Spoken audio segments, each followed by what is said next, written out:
चलिए आज की वीडियो में स्टार्ट करते हैं 7th क्लास की ओलंपियाड का सॉल्यूशन। और हमारा फर्स्ट चैप्टर है इंटीजर्स। इंटीजर्स में हमारा फर्स्ट क्वेश्चन है using the given relation answer the following questions.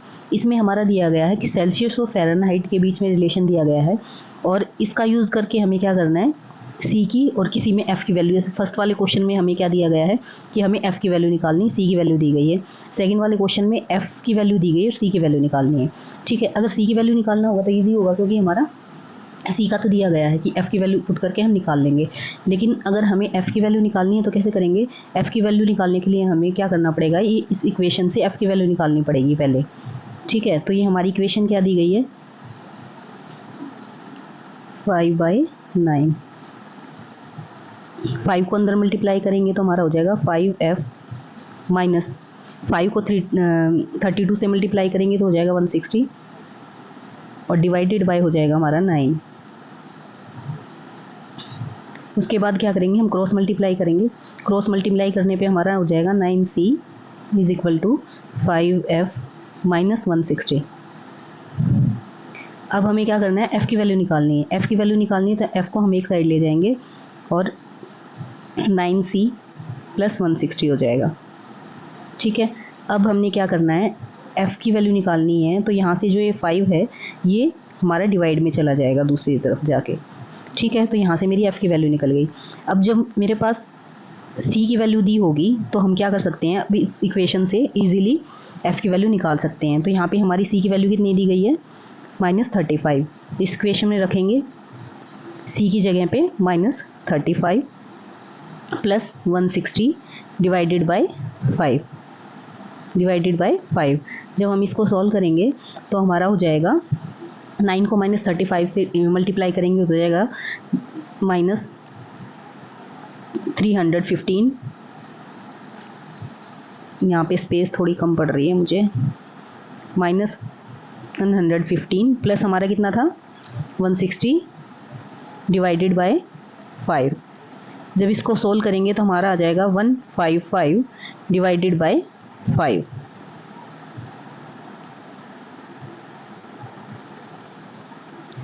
इसके बाद जब हम इसको डिवाइड करेंगे तो हमारा लास्ट में आंसर आ जाएगा -31। तो हमारा कौन सा ऑप्शन करेक्ट हो जाएगा, बी वाला। ठीक है, अब सेकंड पार्ट करते हैं हम।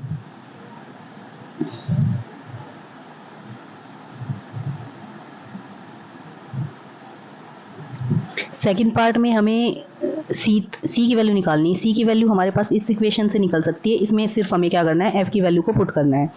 तो यहाँ से इस इक्वेशन को लिखते हैं और इसके अंदर हम एफ़ की वैल्यू को पुट करेंगे और यहाँ से हम इजीली जो है सी की वैल्यू निकाल सकते हैं।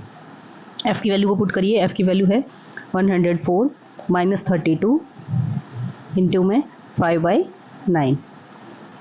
जब इनको माइनस करेंगे तो हमारा आ जाएगा 72 इंटू में 5/9।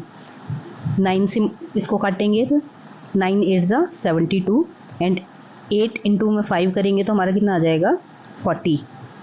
तो हमारा आंसर क्या है इसका, ए ऑप्शन हमारा करेक्ट हो जाएगा। सेकंड क्वेश्चन पे चलते हैं। Second question, first and second हो गया, थर्ड क्वेश्चन आ गया। थर्ड क्वेश्चन करते हैं। थर्ड क्वेश्चन में हमें क्या करना है, सिर्फ इवैल्यूएट करना है। इवैल्यूएट के केस में हमें क्या करना है, हमें सिर्फ बोर्ड मास का जो रूल होता है वो फॉलो करना होता है कि सबसे पहले हम क्या करते हैं, ब्रैकेट को ओपन करते हैं, उसके बाद ऑफ को सोल्व करते हैं। बोर्ड मास के अंदर क्या होता है, पहले हमें ब्रैकेट को सोल्व करना होता है, उसके बाद ऑफ क्या होता है हमारा, ये ऑफ दिया होता है कई बार, उसका मतलब मल्टीप्लाई ही होता है। ठीक है, उसके बाद डिवाइड, फिर मल्टीप्लिकेशन, एडिशन और सब्ट्रैक्शन। ठीक है, तो वही फॉर्मूला यूज़ करना है जब भी हमारा ब्रैकेट्स का क्वेश्चन आ जाए। तो इसको सोल्व करते हैं। -16 divided by -13 plus -3 divided by -60 divided by -60। अब इस वाले में हम करेंगे क्या, पहले हमारी ये जो ब्रैकेट है इसको ओपन करेंगे, -16 डिवाइडेड बाय, अब -13 और -3, तो हमारा दोनों को क्या हो जाएगा, दोनों साइन हमारे सेम हैं तो प्लस हो जाएगा, लेकिन साइन किसका आएगा, हमारा माइनस का ही आएगा, तो -16 हो गया।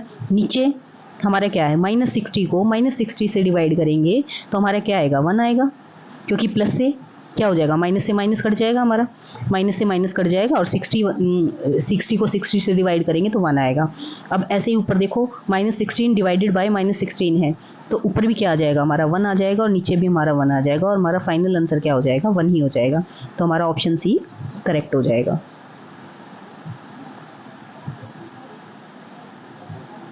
नेक्स्ट क्वेश्चन पे चलते हैं। 3 हो गया है। फोर्थ क्वेश्चन में दिया गया है the sum of two integers is 71 if one of them is -101 then other integer is p। अब इसने 2 इंटीजर बोल दिए, अब उसने एक बोल दिया कि एक इंटीजर तो मेरा ये है -101 और दूसरा क्या है, p है। अब इसने ये बोला है कि इन दोनों का सम क्या है, 71 है, दोनों का सम कितना है, 71 है। तो फिर यहाँ से मुझे क्या करना है, अब इसने क्या पूछा, क्या है, फाइंड पी और क्यू की वैल्यू निकालनी है। तो फर्स्ट वाले से हम पी की वैल्यू इजीली निकाल सकते हैं, इसको हम इस वाले को हम उधर ले जाएंगे तो हमें पी की वैल्यू मिल जाएगी। तो P इज इक्वल टू क्या हो जाएगा, 71, ये यहाँ पे माइनस का है तो उधर जाके क्या हो जाएगा, क्योंकि साइन चेंज हो जाते हैं जब इक्वल के उस तरफ जाते हैं तो साइन चेंज हो जाते हैं। तो ये क्या हो गया, 101 प्लस का हो गया। जब हम इनको प्लस करेंगे तो हमारे आंसर आ जाएगा 172। ठीक है, फर्स्ट वाले का क्या आया, P की वैल्यू हमारी क्या आई, 172 आई। अब उसके बाद नीचे वाले का निकालेंगे, क्यू की वैल्यू और निकालनी है हमें। The product of N integer and Q is 0। अब कोई भी इंटीजर है, हमें नहीं दे रखा कि क्या इंटीजर है, कोई भी इंटीजर है, मान लियो मैंने ए ले लिया उसको, एंड क्यू इज 0, एक क्यू दे रखा है, क्यू के साथ इसने बोला है कि कोई भी इंटीजर मैंने मल्टीप्लाई किया तो मेरा आंसर 0 आना चाहिए। ठीक है, तो क्यू तो इसने दे रखा है, लेकिन क्यू के साथ क्या मल्टीप्लाई करें कि 0 आ जाए। तो हमारे पास क्या है, क्या मल्टीप्लाई कर सकते हैं हम क्यू के साथ, 0 का, किसी भी नंबर के साथ 0 का मल्टीप्लाई करेंगे तभी तो आंसर 0 आएगा। तो यानी कि हमारा क्यू की वैल्यू क्या आ जाएगी, हमारी वैल्यू क्या आ जाएगी, क्यू की 0।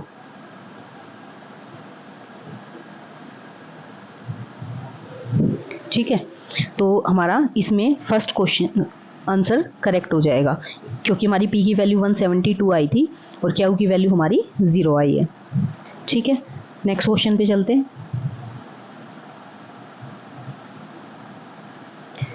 Which of the following statement is incorrect. अब इनकरेक्ट पूछा है, इसमें करेक्ट नहीं पूछा है। इसने पहले बोला है the multiplicative identity for integers is 1। अब मल्टीप्लिकेटिव आइडेंटिटी क्या होती है, यानी कि अब एक कोई ऐसा नंबर जो किसी इंटीजर से करने पे, जैसे कि मान लो कि कोई इंटीजर दे रखा है, मैंने 2 है, 2 को मैं किस चीज़ से मल्टीप्लाई करूं कि मेरा वही रह जाए, ऐसी क्या चीज़ मल्टीप्लाई करूं कि वो नंबर चेंज ना हो, एज इट इज़ रह जाए, 2 का 2 रह जाए, 3 है तो 1 से मल्टीप्लाई करने पे 3 रह जाएगा। यानी कि एक जो 1 होता है वो ऐसा नंबर होता है जिसको मल्टीप्लाई करने से वो डिजिट में कोई फ़र्क नहीं पड़ता। तो ये वाला फर्स्ट वाला जो है करेक्ट है। ठीक है, सेकंड इसने पूछा है कि subtraction does not obey commutative law in integers. अब देखो कम्यूटेटिव लॉ क्या होता है, जैसे कि मेरे पास नंबर है, एक 3 है प्लस 2 है इज इक्वल टू 2 + 3। क्या प्लस के केस में ये ट्रू होता है, प्लस के केस में ये ट्रू है क्योंकि 5 और यहाँ भी 5 ही आ जाएगा। ठीक है, लेकिन अगर मैं माइनस की बात करती हूँ, 3 - 2 इज इक्वल टू 2 - 3, क्या ये ट्रू होगा, यहाँ पे मेरा 1 आ रहा है, यहाँ पे क्या आ रहा है, -1 आ रहा है, ये इक्वल नहीं आ रहे हैं, इस केस में हमारे इक्वल आ रहे थे। तो क्या है, does not obey commutative law in integers, तो कम्यूटेटिव लॉ को ओबे नहीं करता है, ये वाला भी हमारा करेक्ट है।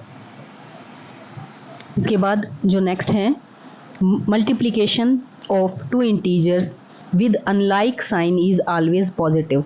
अब इसने बोला है कि अब देखो 2 इंटीजर्स ले लिए, एक 3 अनलाइक साइन बोला है, यानी कि एक प्लस का है तो दूसरा मुझे नेगेटिव लेना पड़ेगा, यानी अनलाइक साइन है, ये प्लस का है ये माइनस का है। तो इसने बोला है कि क्या अनलाइक साइन को मल्टीप्लाई करूंगी तो क्या पॉजिटिव आएगा, नहीं पॉजिटिव नहीं आएगा, तो ये वाली चीज़ मेरी इनकरेक्ट है। और क्या पूछा था हमने, इनकरेक्ट ही पूछा था, तो ये वाला ऑप्शन हो जाएगा हमारा। ठीक है,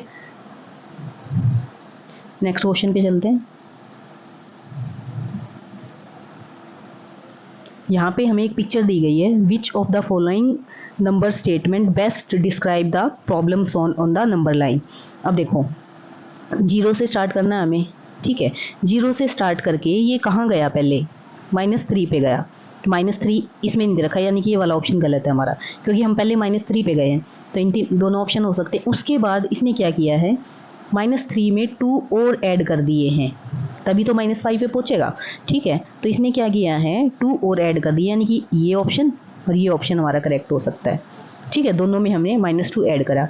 उसके बाद देखो, उसके बाद ये ऐसे हमारा कहाँ चला गया, इसके अंदर प्लस किया है इसने 8 को प्लस किया है, ठीक है। यहाँ पे दे रखा है 8 को माइनस किया है, और यहाँ पे दे रखा है 8 को प्लस किया है। तो कौन सी इक्वेशन ठीक हो जाएगी, हमारी इक्वेशन ठीक हो जाएगी डी वाली, ठीक है। तो इसका आंसर हो जाएगा डी।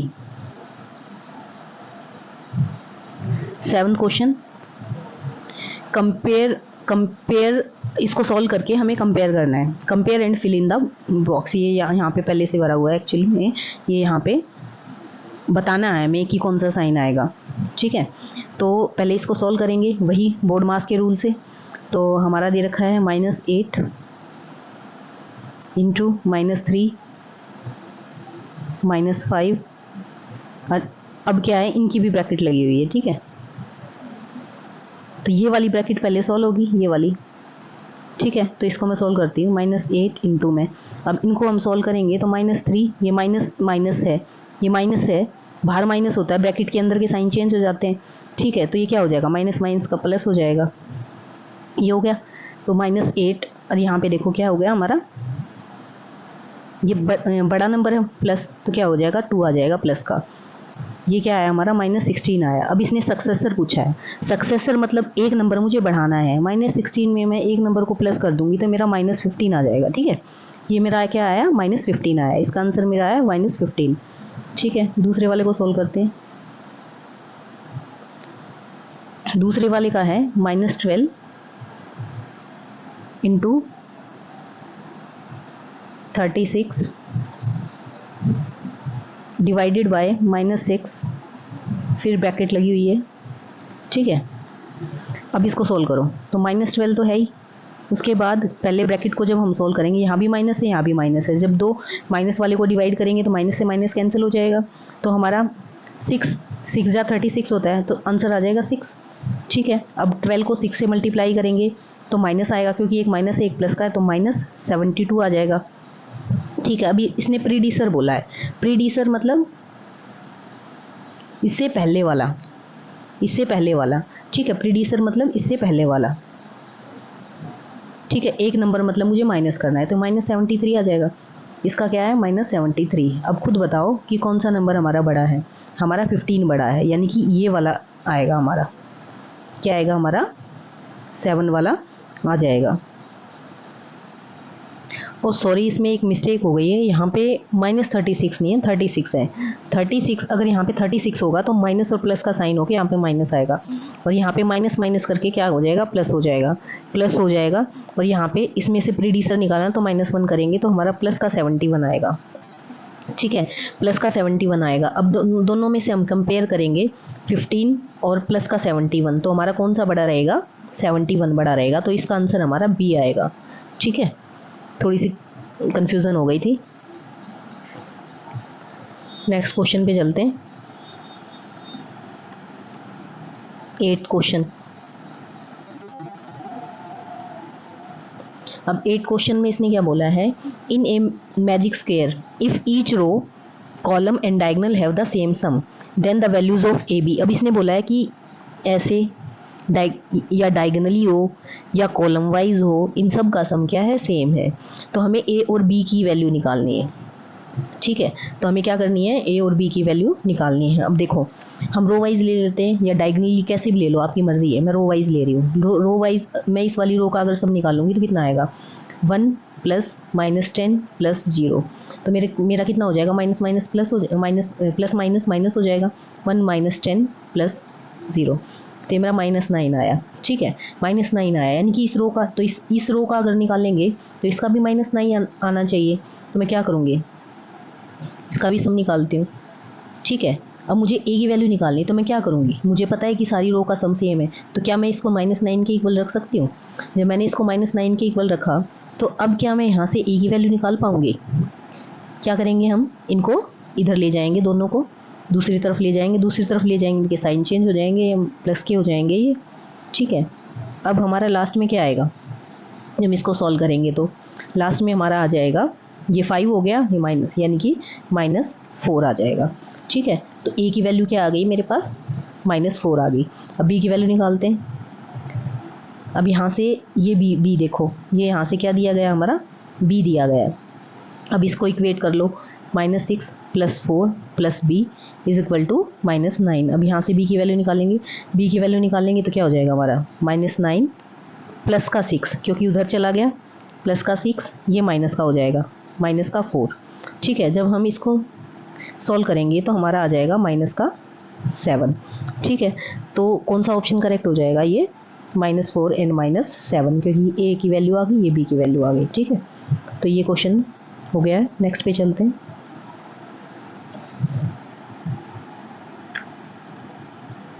इसमें भी वही करना है, हमें कंपेयर करना है, इक्वेशंस को सॉल्व करना है, ठीक है। तो लिखते हैं हम -56 है, इनटू में -2 प्लस 54 डिवाइडेड बाय -9, ठीक है। इधर वाला ये है।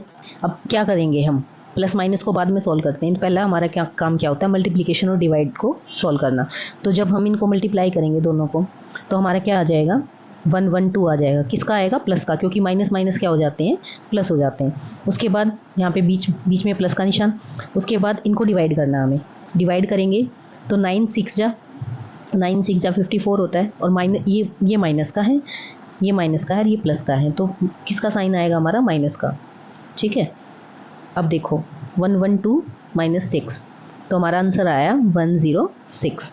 इस वाले का कितना आ गया हमारा, 106, ठीक है। अब साइड वाले को सॉल्व करेंगे।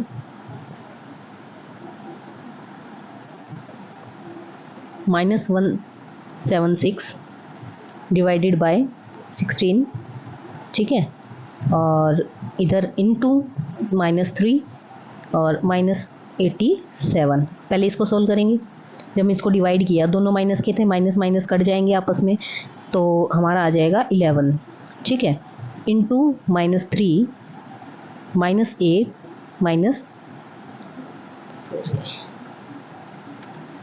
-87, ठीक है। जब इसको मल्टीप्लाई करेंगे, क्योंकि पहले मल्टीप्लिकेशन सोल्व होगा, बाद में सब्ट्रैक्शन सोल्व होगा, तो -33 आ गया। ये माइनस माइनस क्या हो जाएगा, प्लस हो जाएगा, 87, और हमारा आंसर क्या हो जाएगा, 54। जब इनको माइनस करेंगे तो यहाँ क्या आ गया, 54 आ गया। अब खुद ही देख के बताओ कौन सा नंबर बड़ा है, हमारा 106 बड़ा है, तो ये वाला साइन आ जाएगा, यानी कि आंसर पी हमारा करेक्ट हो जाएगा, ठीक है। Next question.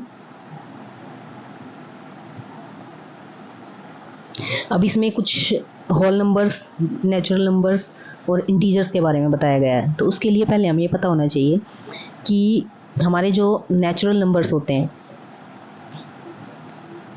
नेचुरल नंबर्स हमारे कौन से हो जाएंगे, जो 1 2 3 ये सब होते हैं हमारे नेचुरल नंबर्स होते हैं, ठीक है।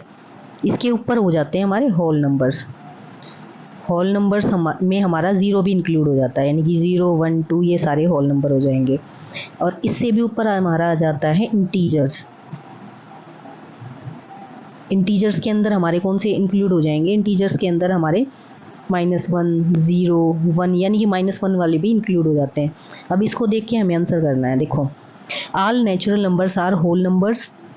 अब ऑल नेचुरल नंबर, जितने भी नेचुरल नंबर है, ये इसके अंदर ये जो होल नंबर वाला हमारा स्केयर है, इसके अंदर आ रहे हैं हमारे नेचुरल नंबर, सारे हैं ना हमारे इसके अंदर आ रहे हैं।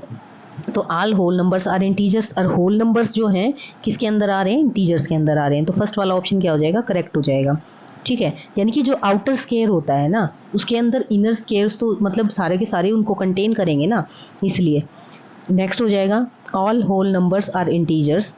जो होल नंबर हैं वो इंटीजर हैं, यस हैं। And all integers are natural number. क्या ऑल इंटीजर्स नेचुरल नंबर हैं, नहीं हो सकते ना, क्योंकि एक बात बताओ, माइनस वाले भी आ जाएंगे। क्या माइनस नेचुरल नंबर में आ रहा है? नहीं आ रहा ना, तो ये वाला भी हमारा, ये वाला गलत हो जाएगा। अगला है, करेक्ट पूछा था वैसे तो हमारा फर्स्ट वाला आ ही चुका है। All integers are whole numbers. अब ऑल इंटीजर्स जो हैं वो होल नंबर नहीं हो सकते क्योंकि माइनस वाले बच गए, ठीक है। और and all natural numbers are integers. All natural number जो है, all natural numbers are integer, ये बात तो ठीक है, लेकिन ऊपर वाली ये वाली बात तो गलत हो गई ना। अगला है all integers are whole numbers. All integers जो है होल नंबर है, हाँ है। And all integers are natural numbers. क्या इंटीजर्स नेचुरल नंबर हैं? नहीं, तो ये वाला भी गलत हो गया, ये वाला भी गलत हो गया। ऑप्शन हमारा जो है ए करेक्ट हो जाएगा। ठीक है, आज इस 10 क्वेश्चन ही करते हैं क्योंकि वीडियो काफ़ी बड़ी हो गई है। और अगर आपको मेरी वीडियो में कुछ रेलिवेंट कंटेंट लगता है, मेरी वीडियो पसंद आती है, तो प्लीज़ चैनल को सब्सक्राइब करें और लाइक करें। Thank you so much.